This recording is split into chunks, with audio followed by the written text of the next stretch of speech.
first grade teacher at Pioneer Crossing, and I've been working with the Lagos teachers in first grade, and we did a PBL project. It's good. Girls. We have a problem. What's the problem? Well, I really want to go to the beach, and then I brought everything I need. I've got my swimsuit, and I got my shorts, I got my sunscreen, I even got my towel. But she doesn't want to go to the beach. Oh, okay. Well, what's your problem, Viola? It's going to rain this Goodman, so we should go to the movie theater. How do you know it's going to rain? Well, my hair is frizzy. Oh, okay. So you want to go to the beach? I want to go to the beach. And you have your clothes. Yeah. And I have my umbrella. You have your and umbrella my and your raincoat, and you want to go to the movies because there's going to be rain. Yeah. Huh. Well, how can we solve this problem? Let me think. Maybe if we act like we are meteorologists, we could solve this problem. What's a meteorologist? Good question. Well, a meteorologist is a scientist who studies the weather and makes forecasts on the upcoming weather. So maybe, how could we be a meteorologist and solve this problem? Oh, we can go? We could look outside. Yeah, let's go and look at the sky. Okay, we could go outside and look in the sky. Oh, And we yeah. can observe things like the clouds. Yeah, The if sun. the sun is out, if it's warm feeling or cold. So we can observe those things in the sky, like a Yeah. meteorologist, and then we can decide whether the beach is a better choice or if the movies in the rain, because the rain's a better choice. It's going to be the I think that's a great idea. Let's do it. Let's do it. All right. So this is our first meteorology PBL for after our lunch skit. We're gonna have our driving question with the students. How can I, as a meteorologist, observe the changes in the sky to help forecast the weather? And that's gonna be on day one, along with the nose and need to knows. And then on day 2, we'll go outside. The students will go outside with their field journal, and they're actually just going to observe the weather and the things in the sky, such as clouds and anything they might see that they could observe and make some predictions of what the weather could be like that day. During day 3 and 4 of the project, we're going to be making our teams, and we're going to make our team contract.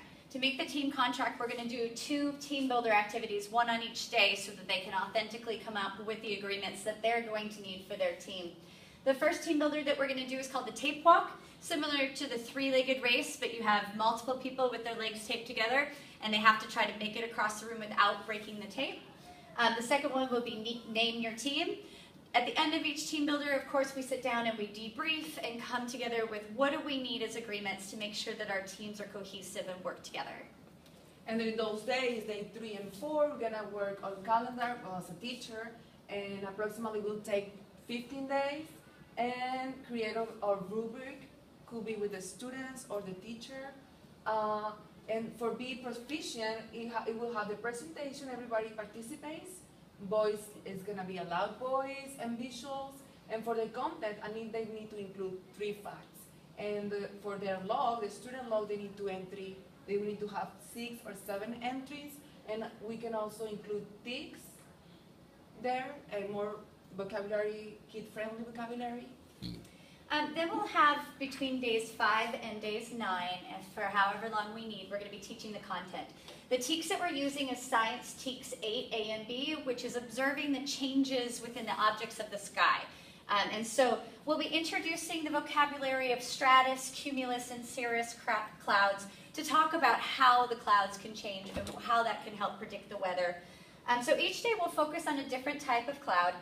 We'll be making a model of the cloud with cotton balls and on index cards. We'll also be focusing on a weather tool on each day and creating a model of each of those tools. Each day we'll be going out and observing and recording the weather, the clouds, and things that have changed in the sky. To integrate the technology, we'll have the iPad to take pictures, to do a recording log with pictures as well, and then try to get a meteorologist in to come talk to the class, or maybe even a field trip to a news station to be able to see what a meteorologist does live. At the end, we can take this and create a mobile with the clouds hanging and the different types of clouds and the weather tools to take home. And then on about day 10 to 12, 2 or 3 days, the students will be in their teams, and each team will focus on a particular cloud type, and then also we'll incorporate the weather tools. in their presentations. They're going to do a presentation creation workshop, and for example, they are going to draw a person from their group on a big piece of butcher paper and actually draw or create clothing that person would wear on that type of weather. They'd also develop or make the clouds to go with that poster of the full body poster.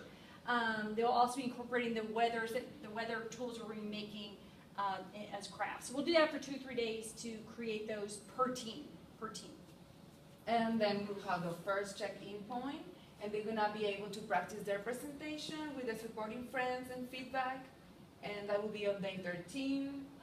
And then on day 14, so the first checkpoint is going to be, do they know the different types of clouds and how they change? Yeah, they're gonna draw the clouds and label it, yes. And then they'll have a practice day where they're polishing everything up. They're taking their supportive friends' feedback to help make their project even better.